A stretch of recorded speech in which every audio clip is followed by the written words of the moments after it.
नमस्कार, मैं doctor Khushboo Verma, assistant professor, faculty of engineering, university of Lucknow. आज हम यहाँ बीएमटीसी 132 टॉपिक के बारे में डिस्कस करने जा रहे हैं, जिसका नाम है अवकलन समीकरण, जिसका खंड 1 है 2 या 3 चरों वाले फलन। इसकी पहली इकाई जिसको सबसे पहले हम डिस्कस करने जा रहे हैं, जो आपका 2 डायमेंशन और 3 डायमेंशन में क्या डिफरेंस है, क्या चीज़ें देखनी है हमें। 2 डायमेंशन हम पहले ही बीएमटीसी 131 में ऑलरेडी डिस्कस कर चुके हैं, तो उसके बारे में हम कैसे उसे एक्सटेंड करेंगे, कैसे आपस में रिलेट करेंगे, उसके बारे में आप यहाँ देखिए। तो इस इकाई का उद्देश्य है सबसे पहले कि 3D समझ में किसी भी बिंदु को कैसे हम निरूपित करें, कैसे हम देख पाएँ कि उसकी प्लेस वैल्यू क्या है, किसी रेखा की दिक्भुजाएँ और उसके दिक् अनुपातों के बारे में हम डिस्कस कर पाएँगे, किसी रेखा के समीकरणों के नॉर्मल रूप, प्राचलित रूप या 2 बिंदु के रूप में हम कैसे उसको एक्सप्रेस कर पाएँगे, किसी समतल के समीकरणों के 3 बिंदु रूप, अंतःखंड रूप या प्रसामान्य रूप में प्राप्त कर पाएँगे, एक बिंदु और एक समतल के बीच की दूरियों को ज्ञात कर पाएँगे, रेखाओं या 2 समतलों या एक रेखा और एक समतल के बीच का कोण ज्ञात कर पाएँगे। तो सबसे पहले हम डिस्कस करते हैं कि कार्टेशियन कोऑर्डिनेट सिस्टम यानी कार्तीय निर्देशांक पद्धति क्या है। तो उसमें सबसे पहले हम रिकॉल करते हैं कि 2D में क्या था। 2D में हम क्या 2 डायमेंशन रिप्रेजेंट करने के लिए, जिसको शॉर्ट फॉर्म में यहाँ पर 2D भी कहा जाता है, रिप्रेजेंट करने के लिए हमें 2 रेखाओं की ज़रूरत पड़ती थी और इन रेखाओं की स्थिति ये होती थी कि ये एक दूसरे से लंबवत होते थे। जो आपका क्षैतिज रेखा के पैरेलल होता था, उसको हम एक्स एक्सिस से निरूपित करते हैं और जो हमारा लंबवत रेखा होती है, उसे हम वाई एक्सिस से निरूपित करते हैं। और अगर इसे किसी समतल में आप अगर देखेंगे, तो ये किसी भी समतल को 4 भागों में विभाजित कर देता था, इन भागों को हम प्रथम, द्वितीय, तृतीय और चतुर्थांश कहते थे।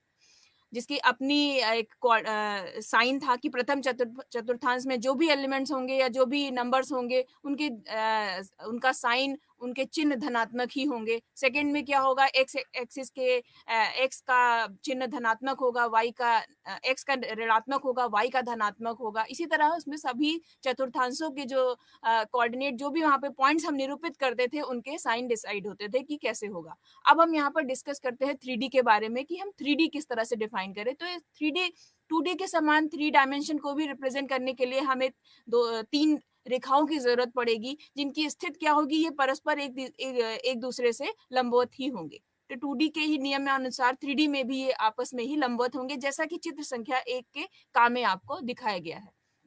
आप अपने हाथों को, दाहिने हाथों की पहली 3 उँगलियों से भी आप इसको रिप्रेजेंट कर सकते हैं, अगर कि जिसकी पोजीशन चित्र संख्या ख में दिखाया गया है।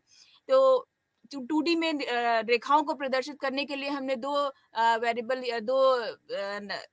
यहाँ पर लिए थे, एक्स एंड वाई, जिसको हमने एक क्षैतिज को एक्स एंड वर्टिकल को वाई से रिप्रेजेंट किया था। 3D में हम एक और यहाँ पर वेरिएबल इंक्लूड करते हैं, जो आपका जेड एक्सिस है। जेड की परस्पर स्थिति यही होगी कि ये एक्स और वाई से पर लंबवत ही होगा।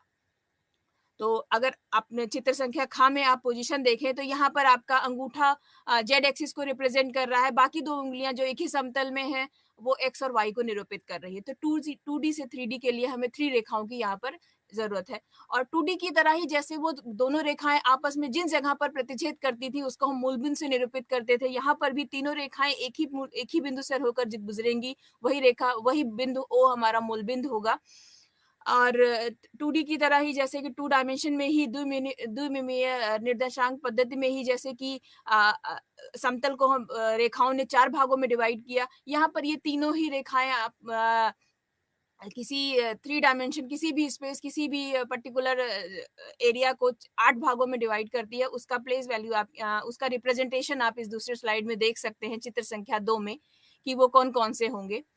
तो उदाहरणतः अगर हम सोचें कि कोई एक हमने यहाँ पर एग्जांपल दिखाया है कि एक हमने बिंदु लिया है 4, 2 और 5। तो 4 और 2, 5 को अगर हमें किसी 3D डायमेंशन में किसी भी पॉइंट पे अगर हमें रिप्रेजेंट करना होगा, तो हम उसे कैसे रिप्रेजेंट करेंगे? तो इन 4 और 2 और 5 का ये ऑर्डर्ड पॉइंट है, बिंदु है, जिसमें 4 क्या होगा, ये एक्स इसके से मूल बिंदु से दूरी को रिप्रेजेंट कर रहा है। 2 क्या है, वो मूल बिंदु से वाई एक्सिस के पर स्थित बिंदु की दूरी को रिप्रेजेंट कर रहा है और 5 क्या है, वो जेड एक्सिस से मूल बिंदु के बीच की दूरी को रिप्रेजेंट कर रहा है। तो अगर सिर्फ 4 को यहाँ पर हम रिप्रेजेंटेशन देखें कि वो एक्स एक्सिस पे वो पॉइंट कहाँ है, तो यानी कि हम 4.4,00 की प्लेस वैल्यू हम यहाँ पर सर्च कर रहे हैं, वो कहाँ पर है। तो एक्स एक्सिस पे यानी कि हमें कितनी दूरी पर जाना होगा, 4 दूरी पर, 4 यूनिट दूरी पर जाना होगा, और वो जो भी कोई पॉइंट होगा वो 4.00 को रिप्रेजेंट कर रहा होगा। इसी तरह 0 टू 0 को अगर हमें की प्लेस वैल्यू हमें देखनी है तो वो कहाँ है, तो यानी कि एक्स एक्सिस की तरफ डिस्प्लेसमेंट 0 है, जेड की तरफ 0 है, सिर्फ वाई की तरफ 2 यूनिट जाना है हमें। तो 0 आपका वाई एक्सिस पे पॉइंट पर रिप्रेजेंट कर रहा होगा। इसी तरह अगर हम 005 को की प्लेस वैल्यू देखना चाहें, तो इसका मतलब एक्स एक्सिस से रिप्लेसमेंट 0 है मूल बिंदु से, वाई एक्सिस पे डिस्प्लेसमेंट 0 है मूल बिंदु से, सिर्फ जेड एक्सिस पे 5 यूनिट अप साइड हमें जाना है। तो जो भी यहाँ पर आप चित्र संख्या 4 के खा में आप देख सकते हैं कि सी पॉइंट आपका 005 को रिप्रेजेंट कर रहा है। अब बात आती है कि 425 कहाँ पर है, तो 425 की प्लेस वैल्यू आप समझ सकते हैं कि आपको क्या करना होगा। हम जो पॉइंट 400 का पॉइंट है जिसको हमने ए से यहाँ पे रिप्रेजेंट किया है, 020 को रिप्रेजेंट किया है जिसको पॉइंट बी से, कैपिटल बी से हम रिप्रेजेंट कर रहे हैं चित्र संख्या का में, और 005 को आप देखिए ये हमने चित्र पॉइंट सी से रिप्रेजेंट कर रहे हैं। इन तीनों से होकर गुजरने वाली जो पॉइंट होगा, इनसे हम पैरेलल एक्स एक्सिस से पहले हम एक रेखा खींचेंगे, वाई एक्सिस के पैरेलल रेखा खींचेंगे एंड जेड एक्सिस से पैरेलल रेखा खींचेंगे। तो जो भी पॉइंट यहाँ पर कॉन्साइड जहां पर नेक्स्ट प्रतिच्छेद बिंदु होगा वो होगा P.425, यही इसकी स्थित प्लेस वैल्यू होगी 3 डायमेंशन में। तो इस तरह से हम किसी भी पॉइंट को 3D में रिप्रेजेंट कर सकते हैं और उसकी प्लेस वैल्यू और उसकी प्लेस हम निर्धारित कर सकते हैं। तो इसका स्टेप बाय स्टेप यहाँ 1-2 में देखिए ये चीज लिखा हुआ है कि किस तरह से हमें अंकित करना है। तो बेसिक तरीका यही है कि सबसे पहले हम पॉइंट को एक्स, वाई और जेड एक्सिस में हम डिवाइड करेंगे, उसकी प्लेस वैल्यू देखेंगे और वहां से फिर उनको पैरेलल रेखाओं को खींचेंगे। जो भी प्रतिच्छेद बिंदु होगा वो उभयनिष्ठ वही पॉइंट होगा जिसको हम यहाँ पर, जिसकी प्लेस वैल्यू हम यहाँ पर निर्धारित करना चाहते हैं। आगे देखते हैं, दिक्कोजाओं के बारे में हमें डिस्कस करना है, जो हमारा इस यूनिट का जो आधार है कि हम ये क्यों पढ़ने जा रहे हैं। तो सबसे पहले दिक्कोजाएं क्या होती हैं, किस तरह से उसको 3D में हम निरूपित करते हैं, किस तरह से हम देखते हैं, तो उसके बारे में देखते हैं।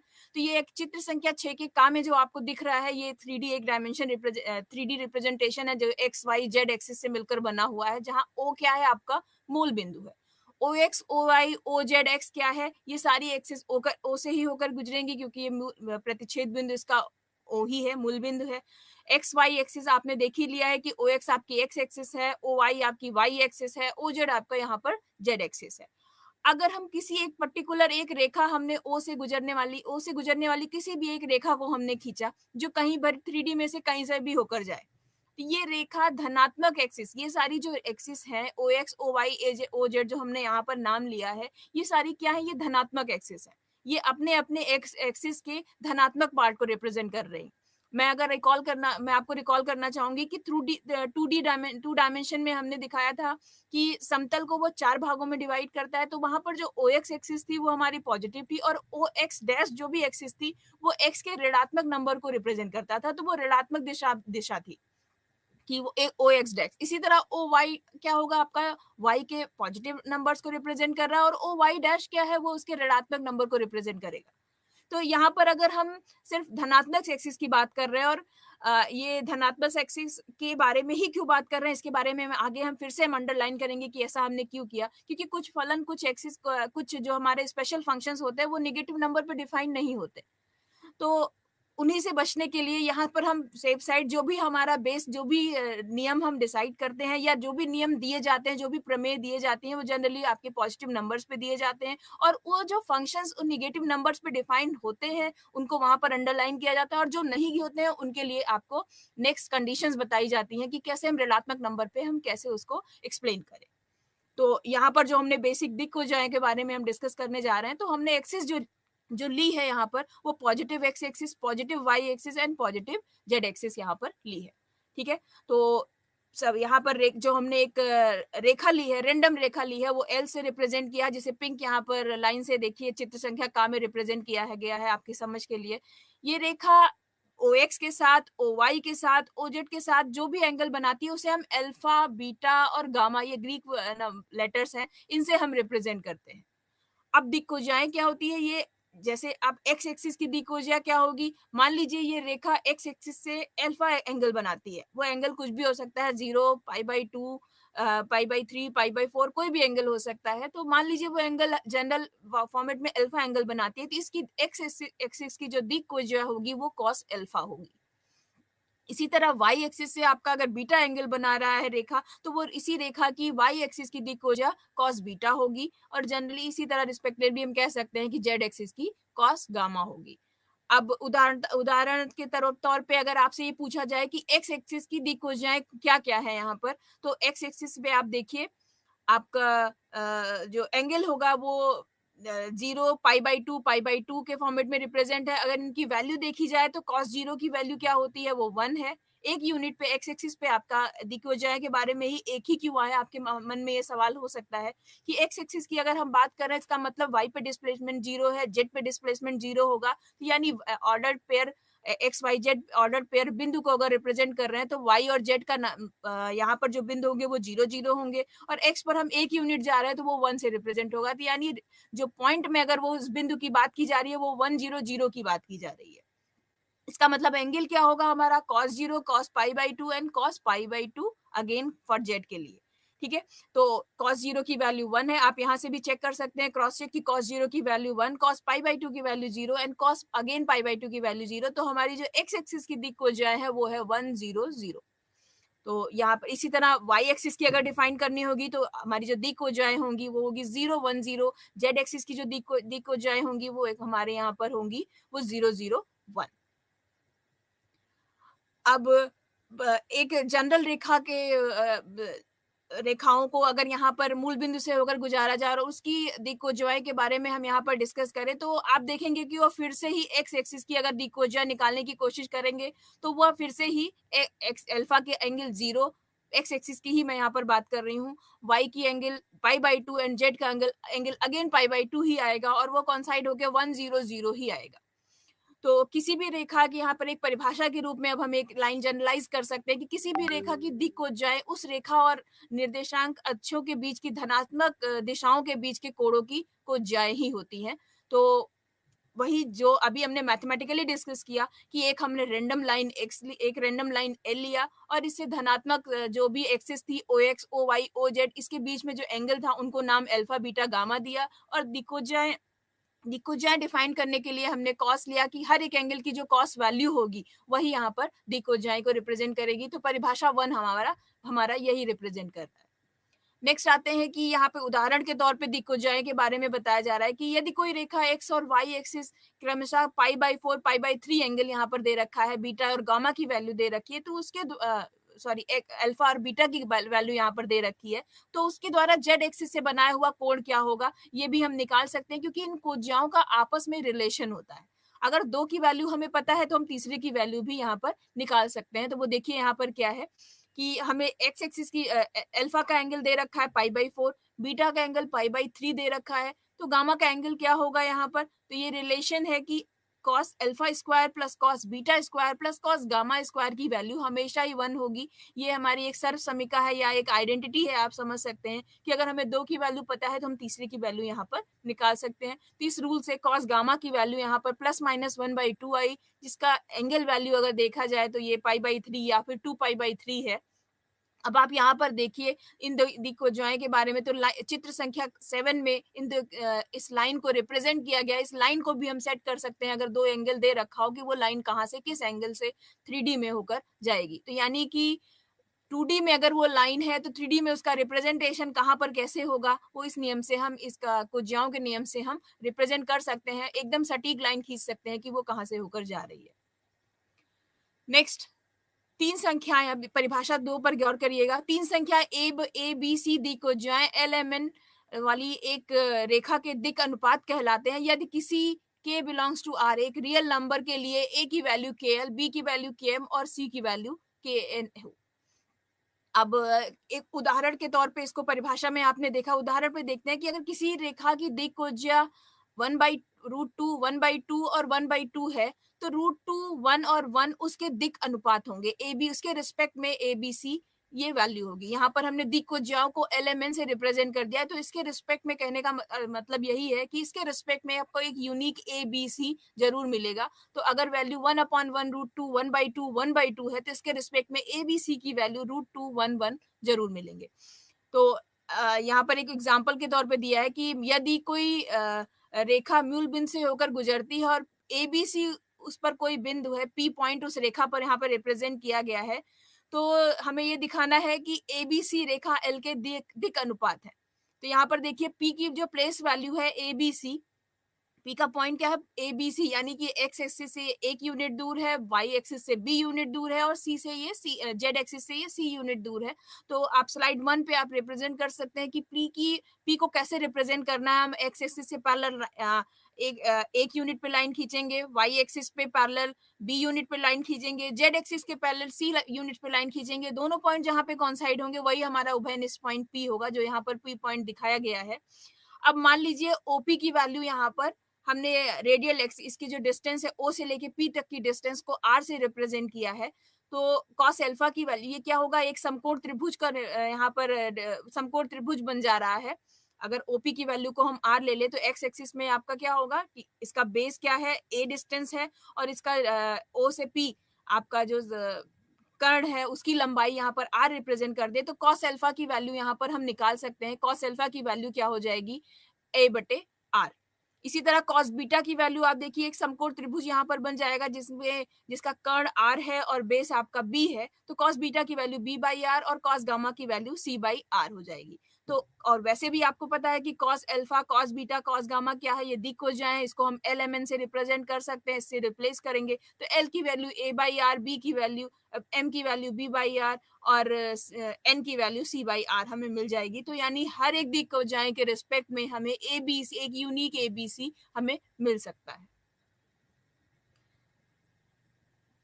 यहाँ पर एक रेखा की स्थिति में एक बिंदु समीकरण यहाँ पर आपस में रिलेशन दिया गया है कि एक्स वाई जेड और ए बी सी एलिमेंट में आपस में क्या रिलेशन है। तो आप देख सकते हैं कि x minus A upon l is equal to y minus B upon m is equal to z minus C upon n है, जो कि ये एक्स वाई जेड क्या है, जो भी रेखा हमारी दी गई है जिसकी ये एलिमेंट दिक हो जाए हैं उस पर स्थित कोई भी एक जनरल बिंदु है। ए बी सी क्या है, उसके रिस्पेक्ट में उसके दिक अनुपात है। तो अब हम इस एक समीकरण इस सरल रेखा के समीकरणों का एक ये कैनोनिकल फॉर्म है। इस समीकरण से हमें अगर दिक को ज्वाएं दे रखी होगी तो हम दिक अनुपात निकाल सकते हैं। पॉइंट दे रखा होगा कोई भी दो चीज दे रखी होगी तो यूनिकली हम तीसरे पॉइंट को यहाँ पर डिफाइन कर सकते हैं। तो इस पे स्थित कुछ एग्जांपल्स भी देखिए। पहले तो एग्जाम्पल से पहले यहाँ पर इस समीकरण जो भी हमें समीकरण दे रखा है इसका उपयोग देखिए कि इसको हम एक प्राचलिक रूप में भी रिप्रेजेंट कर सकते हैं कि सपोज अगर मान लीजिए ये सारे जो भी हमने यहाँ पर रेशियो दिखाए गए हैं x माइनस ए upon L, Y minus B upon N, Z minus सी अपॉन एन, ये किसी टी से किसी नए कांस्टेंट से रिप्रेजेंट करें, अगर किसी नए यहाँ वेरिएबल को इंक्लूड करें जो कि आपका रियल नंबर में ही एग्जिस्ट कर रहा है, तो x की वैल्यू हमारी a प्लस एल टी और y की value b plus M T and Z की value c plus N T मिलेगी। ये क्या है, एक प्राचलिक रूप है। आप प्राचलिक समीकरण से कुछ यहाँ पर अलग नहीं, अपने नाम से ही अपने वर्ड से ही अपने आप को डिफाइन कर रहा है। प्राचल का मतलब यही हुआ कि यानी x वेरिएबल किसी दूसरे वेरिएबल पे अब डिपेंड कर रहा है, यानी x की value is depending on T, हमारा टी पर डिपेंड कर रहा है। वाई की वैल्यू आपकी अगेन यहाँ पे एक नया वेरिएबल टी इंक्लूड हो गया। तो आपने ये पिछले यूनिट में हम पिछले पाठ्यक्रम में इस चीज को हमने डिस्कस किया है कि प्राचलिक रूप या उनके मानों को हम कैसे निकालते हैं, कैसे हम डिपेंडेंट वेरिएबल को इंडिपेंडेंट में हम चेंज करते हैं। तो यहाँ आपने देखा कि एक्स की वैल्यू हमारी टी पे रिप्रेजेंट करने लगी, डिपेंड करने लगी। तो ये जो समीकरण का युग में है, ये भी यहाँ पर जो इक्वेशन नंबर 5 यहाँ पे रिप्रेजेंट किया गया है, ये एक प्राचलिक रूप या वन पैरामीटर रूप कहलाता है समीकरणों का। ठीक है, तो नेक्स्ट हम आगे आते हैं कि एक महत्वपूर्ण टिप्पणी यहाँ पर और दी गई है जो आपका मैं ध्यान बताना चाहूंगी, आपको ध्यान दिलाना चाहूंगी कि एलिमेंट यहाँ पर जो दी को ज्वाएं दे रखी है कि ये 0 भी हो सकती है। तो अगर ये ऐसी स्थिति में हमारा a/0 हो जाएगा, तो इसे हम ये करेंगे कि ये a प्रोपोर्शनल टू 0 है, ना कि इनफाइनाइट, क्योंकि हमने इनडिटर्मिनेट फॉर्म भी पढ़े हैं कि किसी भी संख्या का न्यूमरेटर अगर कोई भी हो, अगर डिनोमिनेटर 0 हो जाता है तो वो संख्या इनफाइनाइट हो जाती है, या फिर अगर a भी 0 हो जाए 0/0 तो इनडिटर्मिनेट फॉर्मेट में हो जाती है। तो यहाँ पर वो स्थिति नहीं होगी, क्योंकि ये अनुपात है, तो हम ये कहेंगे कि अगर इसका दिक को जाए ए के रिस्पेक्ट में 0 हो जा रही है, तो यानी इसका दिक अनुपात इसका प्रोपोर्शनल है 0 के। इस तरह से हम इसको रिप्रेजेंट करेंगे। तो अब हम उदाहरण नंबर 4 पे आपका ध्यान लाना चाहेंगे कि मान लीजिए हमें 2 पॉइंट दे रखे हैं -353 और 243, और इससे होकर जाने वाली रेखा का जो समीकरण ये है, तो कैसे हम इसमें एबीसी या इसके समीकरण को हम कैसे ये प्रूफ कर पाएंगे कि ये यही इसका समीकरण है, इसको जरा हम चेक करते हैं। देखिए, तो अगर हमें दिया गया है कि पॉइंट -353 पहला पॉइंट है और 2, 4, 3 दूसरा पॉइंट है, और इन दोनों बिंदुओं से होकर कोई रेखा होकर जा रही है, तो इसका समीकरण क्या होगा? x+3 पहला पॉइंट क्या करेंगे? x-a करेंगे, क्योंकि यहाँ पर चिन्ह ऋणात्मक है, तो x-3 वो +3 में कन्वर्ट हो जाएगा। इधर y-5 z-3 अपॉन 2+3 4-5 एंड 3-3 इससे रिप्रेजेंट किया हमने। और इसको अगर आप सॉल्व करेंगे दोनों को इक्वल करके, फर्स्ट टू रेशियो को एक साथ लेकर और लास्ट टू रेशियो को एक साथ लेकर आप सॉल्व करेंगे, तो आपको मिलेगा x + 5y = 22 एंड z की वैल्यू 3। तो जो कि आपका समीकरण में देखिए यही प्रूफ करने को कहा गया था कि ये चीज है। अब किसी 3 अगर असंरेख बिंदु हैं, 3 जो एक रेखा, असंरेख से मतलब यही है कि एक रेखा में अगर नहीं है, जो कि x1 y1 z1 होगा, x2 y2 z2 और x3 y3 z3 है, और ये एक रेखा से हम इनको एक रेखा से इनको रिप्रेजेंट नहीं कर पा रहे हैं, तो वो समतल में है या नहीं है, इसको प्रूफ करने के लिए एक यहाँ पर डिटर्मिनेंट, एक सारणिक फॉर्मूला दिया गया है, जो कि यहाँ पर इक्वेशन नंबर 10 से रिप्रेजेंट किया गया है कि अगर ये एक ही समतल में होंगे तो इनका डिटर्मिनेंट हमेशा 0 होगा, अदरवाइज इनका डिटर्मिनेंट 0 नहीं होगा। तो उदाहरण नंबर 5 में देखिए 3 बिंदुओं को दिया गया है, और ये कहा गया है कि इन बिंदुओं से होकर जाने वाले समीकरण को यहाँ पर बताइए। तो इन बिंदुओं से होकर जाने वाले समीकरण का एग्जाम्पल नंबर 10 में यही है। अगर x-y-z1 को हमने यहाँ पर किसी नंबर से रिप्लेस नहीं करेंगे, 3 बिंदु यहाँ पर लिए गए हैं, अगर इन किसी बिंदुओं से हम रिप्रेजेंट नहीं करेंगे, तो ये क्या करेगा कि मुझे एक समीकरण रिप्रेजेंट एक देने लगेगा रिजल्ट में, क्योंकि हमें पता है कि 3 बिंदु से होकर जाने वाली 3 बिंदु अगर एक ही समतल में होंगे, तो हमें एक जो समीकरण मिलेगा उसमें अगर इन बिंदुओं को हम रखेंगे, तो वो बिंदु हमारा उसको सेटिस्फाई करेगा। तो यानी कि इसका डिटर्मिनेंट यहाँ पर 0 होगा। अगर अब इनका समीकरण निकालना होगा, तो यानी x-y-z1 को हम किसी भी नंबर से रिप्लेस नहीं करेंगे, x1 y1 z1 x2 y2 z2 और x3 y3 z3 का यहाँ पर हम तीनों नंबरों का यहाँ पर हमने रख दिया। इससे होकर गुजरने वाली जो अगर समीकरण को निकालना होगा, तो यानी डिटर्मिनेंट 0 करके हम इसको सॉल्व करेंगे। सॉल्व करने के बाद ये हमें XYZ में एक रिलेशन मिलेगा। अगर यहाँ पर हमें ये पूछा जाए कि इससे ये 3 बिंदु के अलावा एक चौथा बिंदु बताइए जो ये चारों बिंदु हम एक समतल में ही हो, ऐसा कोई बिंदु बताइए, तो यानी हमें एक एक्स्ट्रा पॉइंट, एक ऐसा XYZ की वैल्यू हमसे पूछी जा रही है जो इस समीकरण को यहाँ पर सेटिस्फाई करे, जो इस डिटर्मिनेंट को यहाँ पर 0 कर दे।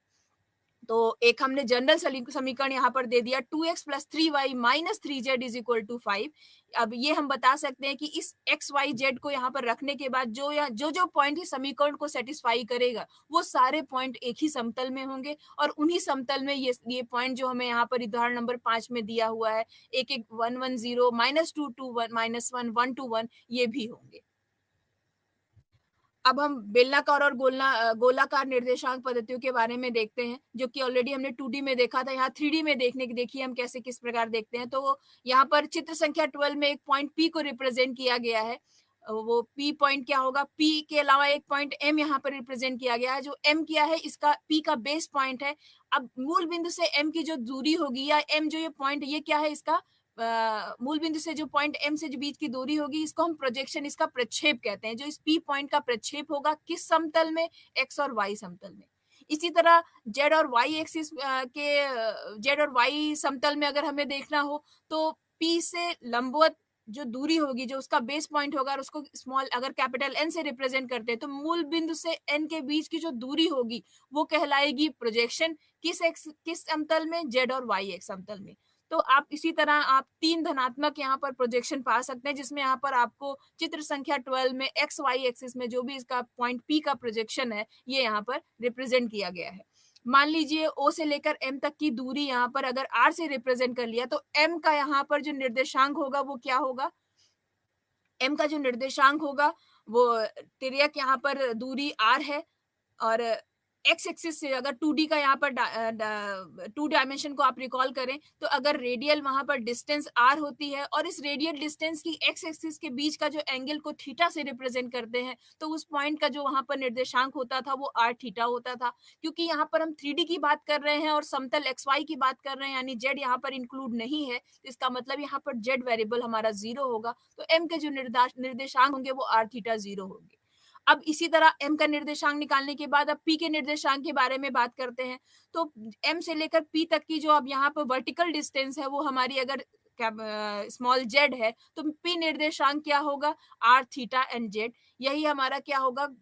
यहाँ पर बेलनाकार निर्देशांक है कि आर थीटा जेड यहाँ पर, यानी कि प्रोजेक्शन रेडियल डिस्टेंस इस पॉइंट का आर होगा, एक्स एक्सिस से एंगल इसका थीटा होगा, और इसके प्रोजेक्शन से वर्टिकल जो डिस्टेंस होगी वो यहाँ पर जेड होगी।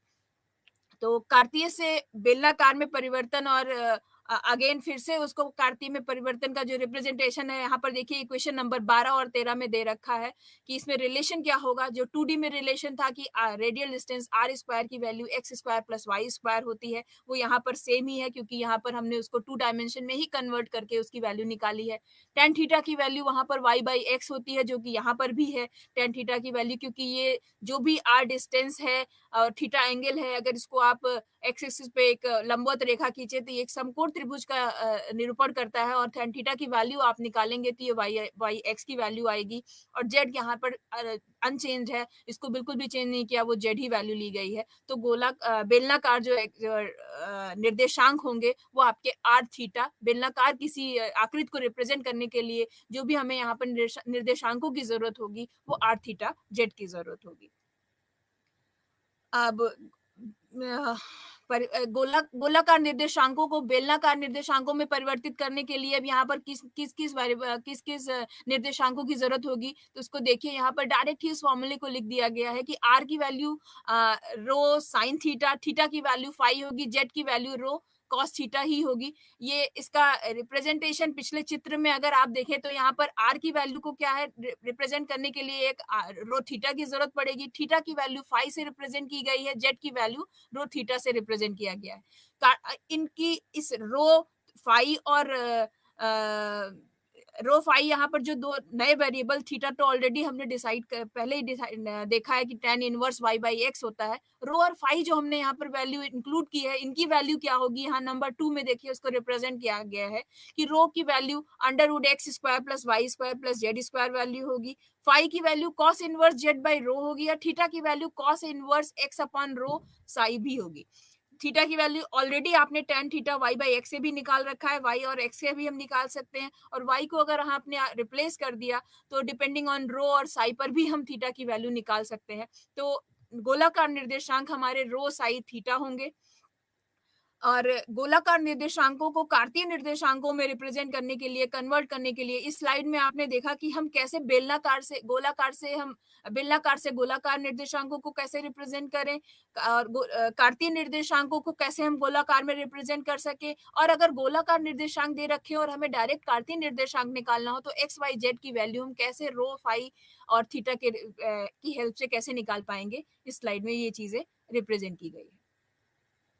अब आते हैं हम n डायमेंशन से r पर कोई भी फलन डिफाइन किया गया हो, जहां पर n की वैल्यू इस चैप्टर में इस यूनिट में फिक्स कर दी गई है कि वो 2 और 3 ही होगी, यानी 2 डायमेंशन से रियल एक्सिस पे 2 डायमेंशन से 1 डायमेंशन में, 3 डायमेंशन से 1 डायमेंशन में डिफाइन कोई फलन होगा तो हम उसे कैसे उन फलनों की क्या खास बात होगी उसके बारे में देखिए। कितने उसमें 2 डायमेंशन है तो इसका मतलब 2 वेरिएबल होंगे, 3 डायमेंशन तो यानी उसमें 3 वेरिएबल होंगे। कैसे उनकी कॉन्टिन्यूटी, कैसे उनकी डिफरेंशिएबिलिटी हम कैसे यहाँ पर डिस्कस करेंगे, क्या होगी वैल्यू, उसके बारे में आइए देखते हैं।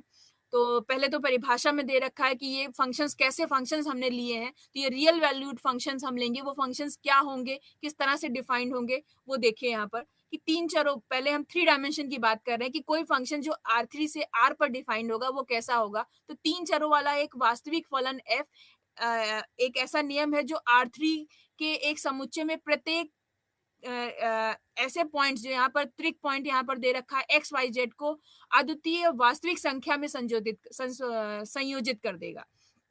तो एक सिंपल लैंग्वेज में यानी कि हम एक ऐसे फंक्शन को डिफाइन कर रहे हैं जिसका डोमेन आपका R3 है और वो को डोमेन आपका R है, यानी कि 3 डायमेंशन से किसी पॉइंट को हम लेकर उसको 1 डायमेंशन में कन्वर्ट कर दे रहे हैं। तो 3 डायमेंशन में यानी कि वो एक्स वाई जेड में कोई पॉइंट होगा और उसको 1 डायमेंशन में यानी एक कांस्टेंट फॉर्मेट में हम उसको कन्वर्ट करने जा रहे हैं। तो यही चीज यहाँ पर लिखा हुआ है। इसी तरह 2 डायमेंशन में क्या होगा कि उसका डोमेन में हम जो भी पॉइंट्स लेंगे वो एक्स और वाई पर डिपेंड करेगा और उसको हम 1 डायमेंशन में कन्वर्ट कर देंगे, कांस्टेंट में कन्वर्ट कर देंगे। और ये सारे फलन कौन से होंगे? Real valued function. यहाँ पर हम जो डिस्कस करने जा रहे हैं वो रियल वैल्यूड फंक्शन के बारे में डिस्कस करने जा रहे हैं।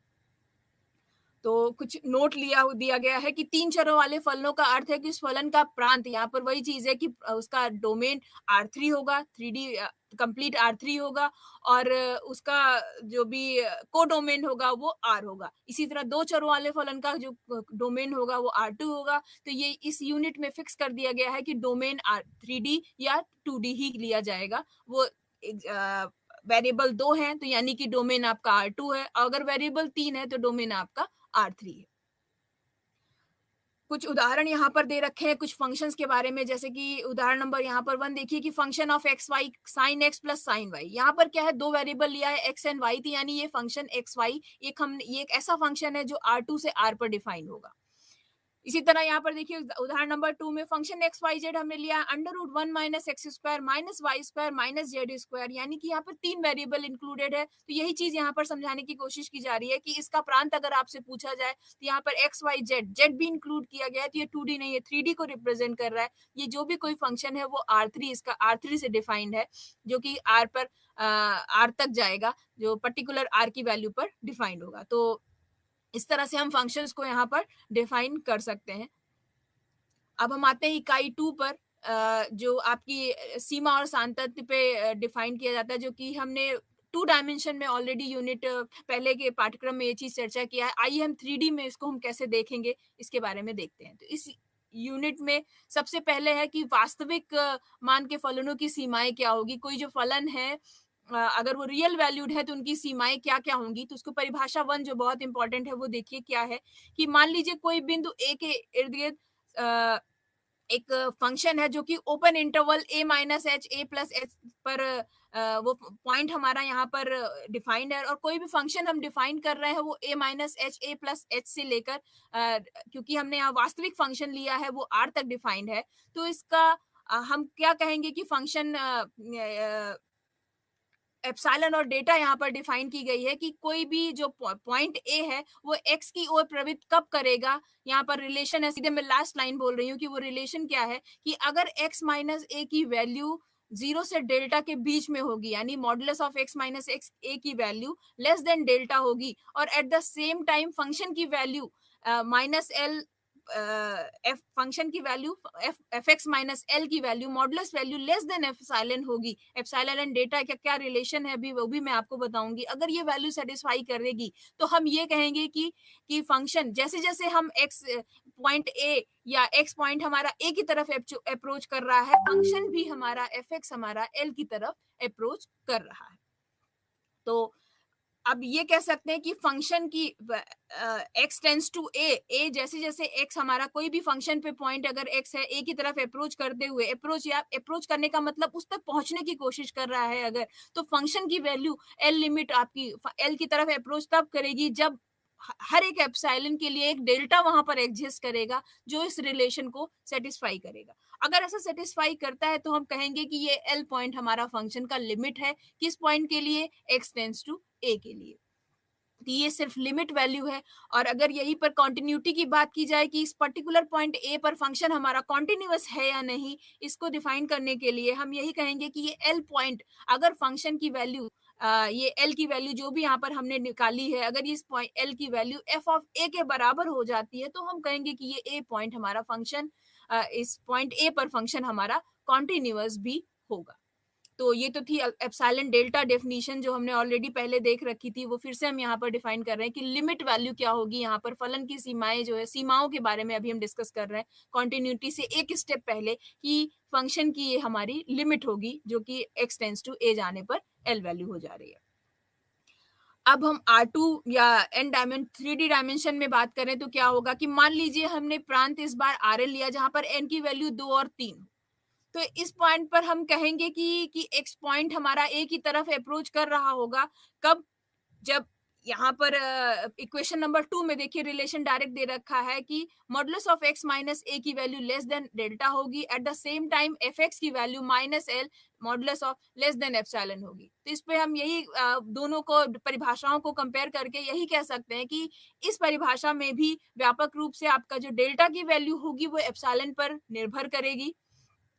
परिभाषा में एक में आपका मॉडुलस दिया गया है और यहाँ पर नॉर्म लिया गया है, नॉर्म ऑफ x माइनस ए। इसका मतलब यही है, टिप्पणी 2 में आप देखिए यही डिफाइन किया गया। आप दोनों डेफिनेशंस को, आप इक्वेशन नंबर 2 जो दे रखा है और परिभाषा 1 में जो इक्वेशन दे रखी है, अगर आप कंपेयर करें तो आपने देखा कि वहां पे मॉडुलस दे रखा है, यहाँ पर हमने नॉर्म ले रखा है।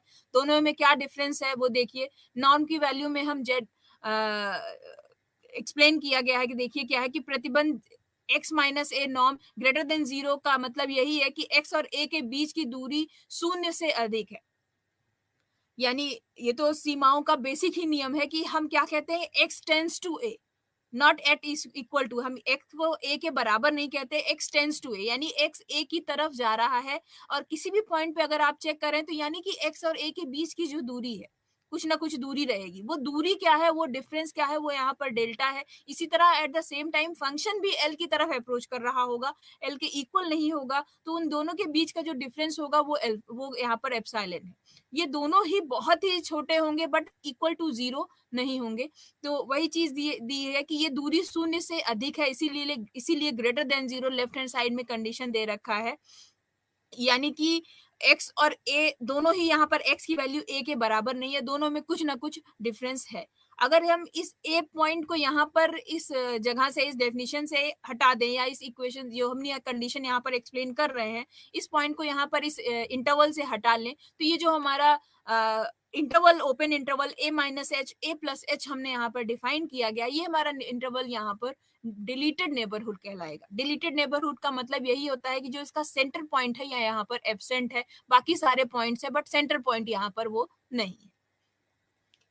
अब सीमाओं के कुछ बीजगणितीय नियम तो हम देखते हैं कि टू डायमेंशन और 3 डायमेंशन में क्या डिफरेंस है। तो मान लीजिए आपका प्रांत यहाँ पर Rn है, ठीक है। तो इक्वेशन और f और g हमने यहाँ पर दो फंक्शन डिफाइन किए गए हैं। पहला फंक्शन एफ एक्स जो x टेंस टू a जाने पर l लिमिट आ रही है, और दूसरा function x tends to a जाने पर m लिमिट आ रही है। और किसी फिक्स वैल्यू अल्फा या फिर कहें कि किसी कांस्टेंट से अगर इस फंक्शन पे हम मल्टीप्लाई करते हैं, मल्टीप्लाई करने से पहले हम लिमिट निकालें या बाद में लिमिट निकालें, तो वो भी वैल्यू हमारी सेम ही होगी। इसी तरह x tends to a f plus minus g अगर लें, फंक्शंस को पहले ऐड करने के बाद लिमिट निकालें या पहले लिमिट निकालने के बाद उनको ऐड करें, तो दोनों की वैल्यू तब भी सेम रहेगी। इसी तरह थर्ड, मल्टीप्लाई करने के बाद लिमिट निकालें या लिमिट निकालने के बाद मल्टीप्लाई करें तो भी वैल्यू अनचेंज रहेगी। फोर्थ में अगर फंक्शनों को आपस में डिवाइड करने के बाद लिमिट निकालें या लिमिट निकालने के बाद उनको डिवाइड करें तो भी वैल्यू सेम रहेगी। बस कंडीशन ये है कि m की वैल्यू नॉन जीरो हो ताकि वो फंक्शन इनफाइनाइट ना हो। तो ये हमारा सीमाओं का बीजगणितीय नियम था। प्रमेय 2 में भी यही जो हमने सीमाओं के जो भी अभी नियम पढ़ा प्रमेय 1 का, उसी को ही जनरलाइज फॉर्मेट n के फॉर्मेट में दे रखा है कि क्या होगा। प्रमेय 3 पे देखिए कि अगर कोई फंक्शन एफ एक्स दे रखा है जिसकी लिमिट वैल्यू एल है, तो ये फंक्शन हमारा बाउंडेड कब होगा, उसके लिए यहाँ पर कंडीशन दे रखी है कि मान लीजिए दो संख्याएं स्मॉल m कैपिटल M ऐसी मिलती है जिनका अस्तित्व हो, और फंक्शन हमारा इस तरह से लिखा जा रहा है कि function greater equals to small m है और lesser equals to capital M है, तो हम कहेंगे कि फंक्शन हमारा बाउंडेड होगा। बशर्ते शर्त यही है कि m और m है यहाँ पर, स्मॉल m और कैपिटल M यहाँ पर एग्जिस्ट करें। सॉरी।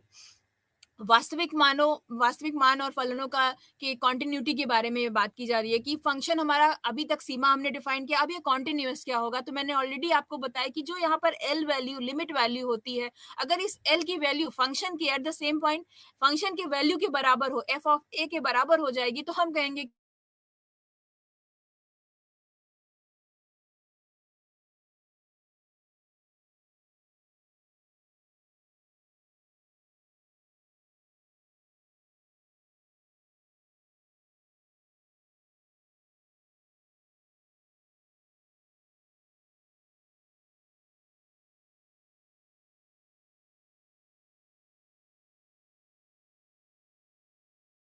ए के बराबर हो, अगर हम x टेंस टू ए पर करें, यानी कि जो लिमिट की वैल्यू l है वो f ऑफ a के बराबर हो अगर, तो हम कहेंगे कि उस पर्टिकुलर पॉइंट पर फंक्शन हमारा कॉन्टिन्यूअस होगा।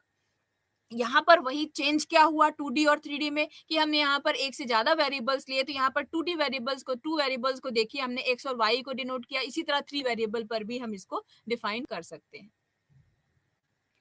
तो इसी चीज को परिभाषा जो भी मैथमेटिकल आपने पिछले टर्म में देखा कि एल को हमने एफ ऑफ ए बी से या एफ ऑफ ए से रिप्लेस करना है, वही चीज यहाँ पर लैंग्वेज में लिखा हुआ है कि ए और बी पर परिभाषित होना चाहिए, एफ ऑफ एक्स वाई की value f of A b के बराबर होगी।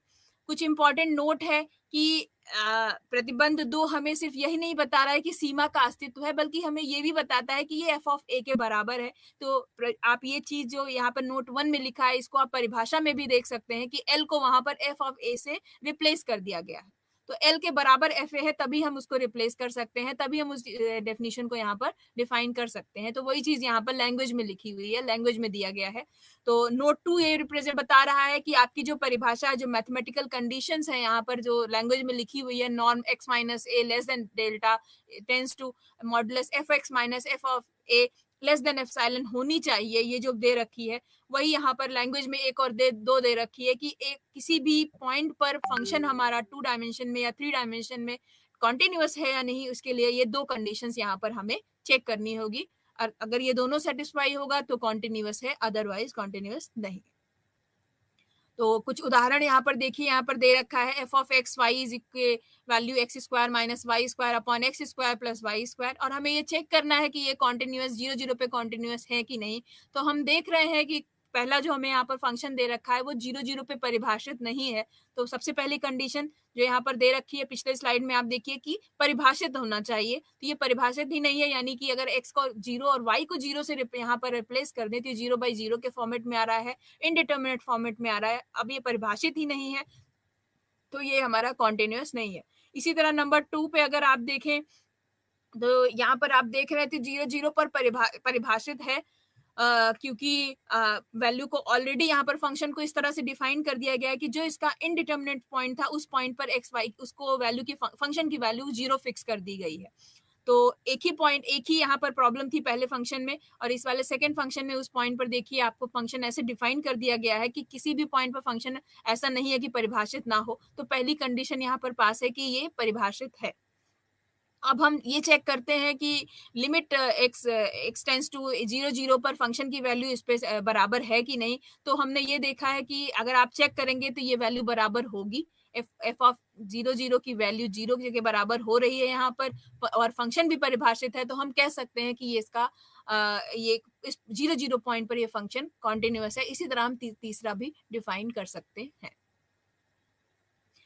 प्रमेय नंबर 5 में अब यहाँ पे कॉन्टिन्यूअस फंक्शनों का बीजगणितीय नियम यहाँ पर दिखाया गया है, बताया गया है, जो कि आपका ये 2 डायमेंशन फंक्शंस के बराबर की तरह ही है कि अगर f और g आपके कॉन्टिन्यूअस है तो f प्लस माइनस जी भी कॉन्टिन्यूअस होंगे। किसी पर्टिकुलर फिक्स पॉइंट से फंक्शन पे मल्टीप्लाई कर देने पर उसकी कॉन्टिन्यूटी डिस्टर्ब नहीं होती। और अगर दो फंक्शन कॉन्टिन्यूअस है तो वो फंक्शन का मल्टीप्लीकेशन भी कॉन्टिन्यूअस होता है, और दो फंक्शन कॉन्टिन्यूअस है तो उनका डिवीजन भी कॉन्टिन्यूअस होगा। बस ये कंडीशन है कि g ऑफ a की वैल्यू अगर किसी पर्टिकुलर पॉइंट पे कॉन्टिन्यूटी चेक करे तो g ऑफ a की वैल्यू 0 नहीं होगी। अब यहाँ पर किसी डिफरेंट पॉइंट पर आपका कंटिन्यूटी चेक करने की बात की जा रही है कि अगर function f of x y, एक एग्जांपल यहाँ पर डिस्कस करते हैं कि क्या है। F of x y 7x y plus 1/x² plus y² दे रखा है और कंडीशन दे रखी है कि एक्स वाई नॉट 0 के बराबर, यहाँ पर किसी भी वेरिएबल पे एक्स वाई आपका 0 पॉइंट नहीं दिया गया है। और तब एक्स वाई की वैल्यू अगर 0 पर टेंस करेगी तो वो वैल्यू क्या, इसकी लिमिट एग्जिस्ट कर रही है कि नहीं, और अगर एग्जिस्ट कर रही है तो कॉन्टिन्यूअस है कि नहीं। तो वो देखते हैं हम कि एफ ऑफ एक्स वाई की वैल्यू ये क्या है, एक परिमेय फलन, एक रेशनल फंक्शन है। तो 0 पर अगर इसकी लिमिट रखेंगे तो लिमिट रखने पर पहले हम इस फंक्शन को, लिमिट की कंडीशंस क्या होती थी, फंक्शन हमारा सरलीकरण उसका करना चाहिए। न्यूमरेटर में जो फंक्शन की घात होगी वो डिनोमिनेटर से कम होनी चाहिए। सारे फंक्शंस को जो कट सकते हैं उसको सिंपल कर देना चाहिए। तो यहाँ हम देख रहे हैं वो फंक्शन ऑलरेडी सिंप्लीफाइड करके दे रखा है, यानी हम डायरेक्ट लिमिट अप्लाई कर सकते हैं। लिमिट में एक्स की वैल्यू 0 करनी है, वाई की वैल्यू 0 अप्लाई करने के बाद हम देखते हैं की वैल्यू 4 आ रही है, जो टेंस टू 1, सॉरी यहाँ पर मिसप्रिंट है कि limit x y tends to 1 होना चाहिए, यानी एक्स की वैल्यू को आप 1 से रिप्लेस कर रहे हैं और वाई की वैल्यू को 1 से रिप्लेस कर रहे हैं।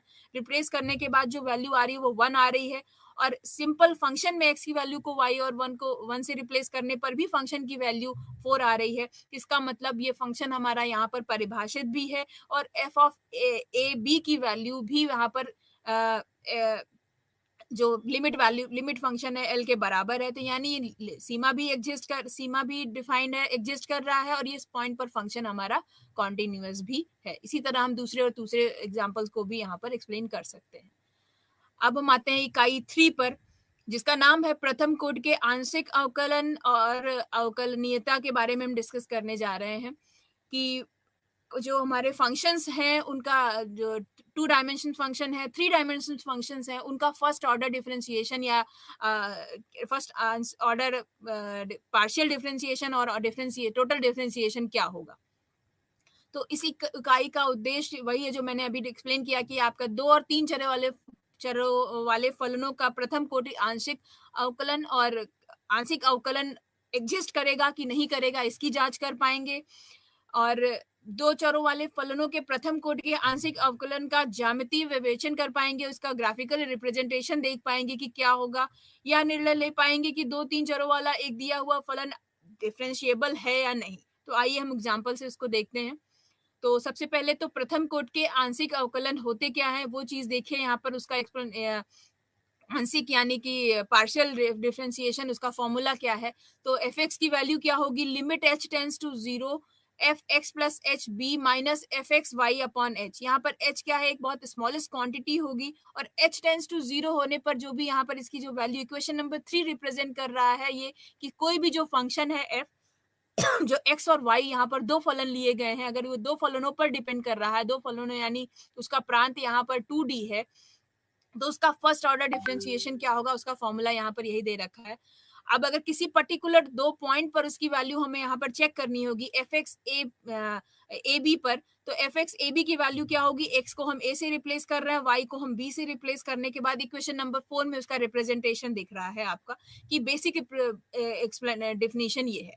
अब परिभाषा के रूप में अब एफ अगर 2 चरों वाला फलन है एक्स और वाई का, तो y के सापेक्ष f का आंशिक अवकलन यानी y के रिस्पेक्ट में f का differentiation f y x y की वैल्यू क्या होगी, यानी इस बार हमें f को y के रिस्पेक्ट में डिफरेंशिएट करना है। x आपका n चेंज होगा, जो भी कुछ चेंज होंगे वो y के निर्देशांक में होंगे। तो हम यहाँ पे एक नया वेरिएबल k अगर इंक्लूड करें तो limit k tends to 0 F x Y plus K minus F x Y upon K होना चाहिए। इक्वेशन नंबर 5 में ये मिसप्रिंट है, आपका डिनोमिनेटर के होगा यहाँ पर।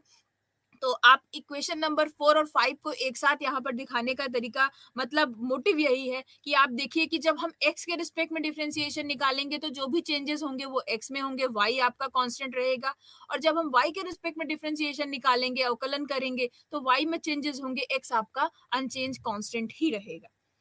तो यही जो नियम मैंने आपको लैंग्वेज में बताया, इसी चीज को हम आगे एग्जाम्पल में देखिए अप्लाई करेंगे। तो उससे पहले कुछ संकेत देखिए कि आपको उदाहरण नंबर 1 पर आने से पहले कि आंशिक जो अवकलन होते हैं उनका संकेत किस तरह से उनको रिप्रेजेंट करते हैं।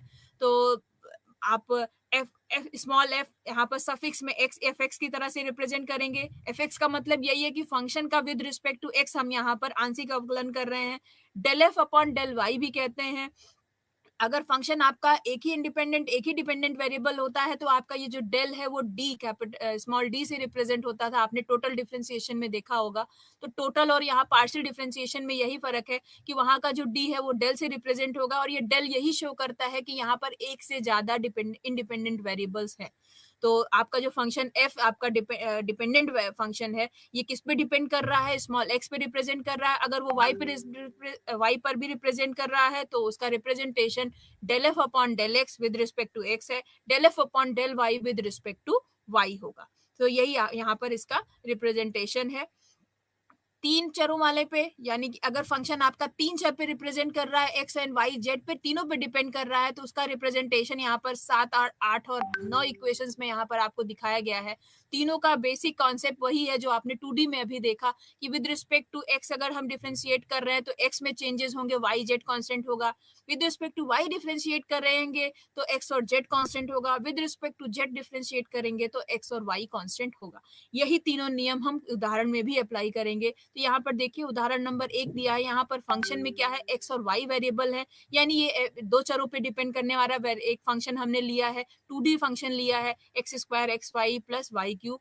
अब हमें इसका with respect to x differentiation निकालना है, with respect to I y निकालना है। कहीं पर भी ये नहीं लिखा है कि ये आंशिक अवकलज है, लेकिन हमें क्योंकि पता है कि ये फंक्शन यहाँ पर 2 वेरिएबल इंक्लूडेड है, तो ये टोटल डिफरेंशिएशन नहीं होगा, ये पार्शियल डिफरेंशिएशन यानी आंशिक अवकलन ही होगा। तो देखिए पहला आंशिक अवकलन विद रिस्पेक्ट टू एक्स निकालने के लिए ये आपका बेसिक रूल से निकाला गया है। मैं आपको ऐसे ही एक्सप्लेन कर सकती हूँ कि आपने अभी इस बेसिक रूल को डिफाइन करने के लिए क्या कहा कि जब हम with respect to x differentiation निकालते हैं तो हम एक्स में चेंजेस करते हैं, वाई को कांस्टेंट रखते हैं। जब हम वाई के रिस्पेक्ट में निकालते हैं तो एक्स को कांस्टेंट रख के वाई में चेंजेस करते हैं। यहाँ पर हम with respect to x differentiation निकालने जा रहे हैं, तो इसका मतलब वाई जहां जहां पर भी होगा वो कांस्टेंट होगा और एक्स का ही डिफरेंशिएशन होगा। तो अगर आप डायरेक्ट डिफरेंशिएशन करेंगे तो एक्स स्क्वायर का डिफरेंशिएशन 2x होता है, प्लस एक्स वाई में वाई अगर कांस्टेंट है तो एक्स का डिफरेंशिएशन 1 होगा, यानी कि 2x प्लस 1 मुझे 2x प्लस वाई मिला। और वाई क्यूब क्या है, यहाँ पर कांस्टेंट का रोल प्ले कर रहा है क्योंकि हम with respect to x differentiation निकाल रहे हैं, तो ये वैल्यू 0 हो जाएगी। तो आपको फाइनली एफ का आंशिक अवकलन विद रिस्पेक्ट टू एक्स क्या मिलेगा, 2x प्लस वाई, जो कि आप देखिए लास्ट लाइन है। इसी तरह यहाँ पर इस स्लाइड में विद रिस्पेक्ट टू वाई नहीं लिखा हुआ है, पर मैं आपको वर्बली बता रही हूँ। With respect to y differentiation क्या होगा, यानी कि हम इस बार एक्स को कांस्टेंट लेंगे और वाई का डिफरेंशिएशन, वाई का अवकलन करने जा रहे हैं। तो वाई का डिफरेंशिएशन क्या होगा, 3y square plus x y का डिफरेंशिएशन क्या होगा, वाई, और एक्स स्क्वायर का डिफरेंशिएशन क्या होगा, जो कि यहाँ कांस्टेंट है तो वो 0 हो जाएगा। कांस्टेंट का डिफरेंशिएशन हम 0 लेते हैं, तो y के रिस्पेक्ट में इस फंक्शन का डिफरेंशिएशन आंशिक अवकलन क्या होगा, 3y स्क्वायर प्लस एक्स। तो यही इसका आंसर है। यहाँ पर और भी उदाहरण दे रखे हैं। मान लीजिए कोई फंक्शन है, इस बार वो 3 वेरिएबल को डिफाइन कर रहा है, x square plus 3 variable depend कर रहा है, x square plus y square plus z square. अब इस फंक्शन का एक्स वाई जेड के रिस्पेक्ट में पूछा जा रहा है आंशिक अवकलन क्या है, और बिंदु -102 पर भी इस पर्टिकुलर पॉइंट पे इसका अवकलन पूछा जा रहा है। तो सबसे पहले हम क्या करेंगे, हम इसका डिफरेंशिएशन निकालेंगे। निकालने के बाद x को -1 से, y को 0 से और z को अगर इंक्लूड होगा तो 2 से रिप्लेस कर देंगे। 3 चरों वाले फलों का भी आंशिक अवकलन अभी आपने देखा कि नियम यही है कि अगर आंशिक अवकलन निकालना है तो जब विद रिस्पेक्ट टू x निकालेंगे तो y z हमारा कांस्टेंट होगा। तो इस फंक्शन में अगर आप देखें बेसिक जो कॉन्सेप्ट रूल है वो यहाँ पर आपको स्लाइड में दिख रहा है। मैं व्यवहारिक आपको बता रही हूँ कि डायरेक्ट हम कैसे करेंगे कि एक्स स्क्वायर का डिफरेंशिएशन क्या होगा, वो 2x होगा। y के रिस्पेक्ट में हम डिफरेंशिएशन एक्स स्क्वायर का एक्स का इस फंक्शन का differentiation with respect to x अगर हम करने जाएंगे तो y स्क्वायर हमारा क्या है, कांस्टेंट है, इसका डिफरेंशिएशन 0 हो जाएगा। z स्क्वायर का डिफरेंशिएशन भी 0 हो जाएगा क्योंकि वो कांस्टेंट है x के डिफरेंशिएशन में। तो यानी हमारा आंशिक डिफरेंशिएशन, आंशिक अवकलन विद रिस्पेक्ट टू x हमारा 2x मिला। इसी तरह विद रिस्पेक्ट टू y हमें सिर्फ 2y मिलेगा, विद रिस्पेक्ट टू z हमें 2z मिलेगा, और इसकी वैल्यू अगर हम रखेंगे, हमें पर्टिकुलर पॉइंट पे पूछा जा रहा है, तो वो -2, 0 और 4 होगी, जो कि इस स्लाइड में आपको देखिए कॉन्साइड कर रही है कि वही वैल्यू है। तो नियम यही है कि वही समराइज करके इस स्लाइड में आपको दिया गया है कि दो चरों वाले फलन का आंशिक अवकलन ज्ञात करने के लिए जब हम x के रिस्पेक्ट में डिफरेंशिएट करेंगे तो y को कांस्टेंट मानेंगे, y के रिस्पेक्ट में करेंगे तो x को कांस्टेंट मानेंगे। तीन चरों वाले फलन में हम क्या करेंगे, जब हम x के रिस्पेक्ट में निकालेंगे तो y z को कांस्टेंट एज्यूम करेंगे, जब y के रिस्पेक्ट में निकालेंगे तो हमारा x और z को कांस्टेंट एज्यूम करेंगे, और जब z के रिस्पेक्ट में करेंगे तो x और y को कांस्टेंट मानकर ही चलेंगे। अब उदाहरण नंबर 7 यहाँ पर डायरेक्ट दे रखा है कि आपको एक फंक्शन दे रखा है, नया जेड फंक्शन, जो कि आपका एक्स और वाई पर डिपेंड कर रहा है और हमें इसके आंशिक अवकलन के बारे में निकालना है। तो यहाँ पर जेड जो इंक्लूड किया गया है वो वेरिएबल, वो फंक्शन एफ को रिप्लेस करके इंक्लूड करा गया है। तो यहाँ पर हम देख रहे हैं कि इस जेड फंक्शन का डिफरेंशिएशन निकालना है और ये किस पे डिपेंड कर रहा है, 2 वेरिएबल पे। तो ये हमारा हमें सोचना है कि ये 2 डायमेंशन फंक्शन है या 3 डायमेंशन। तो यहाँ पर जो वेरिएबल जेड है वो एक्स और वाई पे रिप्रेजेंट कर रहा है। इस जेड का डिफरेंशिएशन जब हम एक्स के रिस्पेक्ट में निकालेंगे तो वाई कांस्टेंट होगा, और जब इस जेड का एक्स के रिस्पेक्ट में डिफरेंशिएशन जेड वाई के रिस्पेक्ट में डिफरेंशिएशन निकालेंगे तो एक्स हमारा कांस्टेंट होगा। तो हम डायरेक्ट देखते हैं कि वो वैल्यू यहाँ पर देखिए क्या है, del z upon del x, यानी कि वाई कांस्टेंट है तो 3x square minus 8x y square as it is वैसे ही रहेगा और 8y स्क्वायर की वैल्यू 0 हो जाएगी। इसी तरह y के रिस्पेक्ट में जब डिफरेंशिएशन निकालेंगे तो x कांस्टेंट होगा, यानी x क्यूब का differentiation 0 minus 4x square as it is ये कांस्टेंट है, और y स्क्वायर का डिफरेंशिएशन 2x जो कि मल्टीप्लाई होके माइनस 8x स्क्वायर y आएगा, प्लस 8y स्क्वायर का डिफरेंशिएशन क्या होगा, 16y।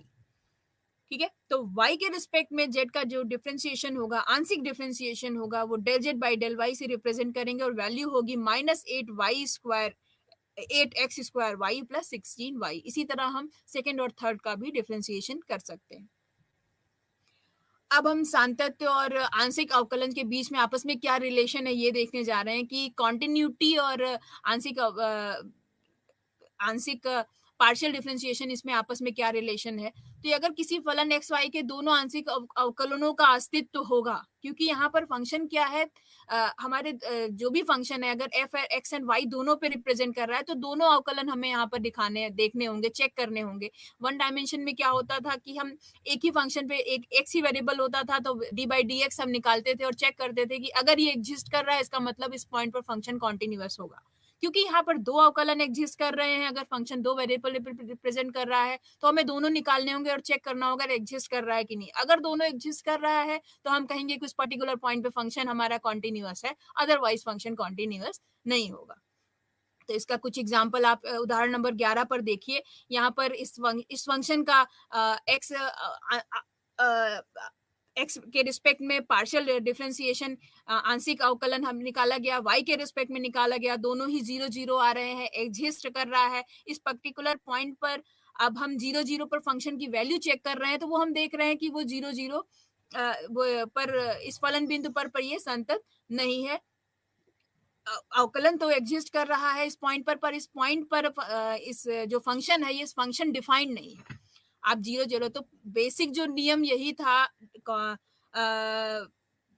लिमिट का ही आप यहाँ पर हम अवकलन की बात कर रहे हैं। जो बेसिक प्रॉपर्टी हमें यहाँ पर नहीं भूलनी है कि लिमिट, सबसे पहले फंक्शन पर लिमिट डिफाइन होती है, फिर उस पर हम कॉन्टिन्यूटी डिफाइन करते हैं और उसके ऊपर फिर हम उसका डिफरेंशिएशन डिफाइन करते हैं। तो ये आपस में एक चेन है। अगर यहाँ पर हम देख रहे हैं कि इस पर्टिकुलर पॉइंट पर फंक्शन एग्जिस्ट ही नहीं कर रहा है। अगर ये फंक्शन एग्जिस्ट ही नहीं कर रहा है तो इसका मतलब लिमिट ही नहीं एग्जिस्ट कर रही है, और लिमिट नहीं एग्जिस्ट कर रही है तो कॉन्टिन्यूटी यहाँ पर हम डिस्कस नहीं कर सकते। तो पर्टिकुलर 0 पर ये पॉइंट, ये फंक्शन एग्जिस्ट नहीं कर रहा। अब इसी तरह आप सेकंड 2 डायमेंशन से रियल लाइन आर पर डिफाइन पे डिफाइंड फलनों की यहाँ पर डिफरेंशियबिलिटी चेक करने के लिए यहाँ पर देखिए नियमता 3 यहाँ पर नियम दे रखे हैं कि हमें क्या क्या चीजें चेक करनी होंगी। तो उसका नियम दे रखा है कि अगर function a plus H B plus K minus F of A B की value A H plus B K और H phi H K plus K psi H के हो, जहां पर एच की वैल्यू, एच और के की वैल्यू, साई की वैल्यू, फाई की वैल्यू इस तरह से डिफाइंड है अगर, तो हम कह सकते हैं कि फंक्शन हमारा अवकलनीय है, अदरवाइज फंक्शन हमारा अवकलनीय नहीं होगा।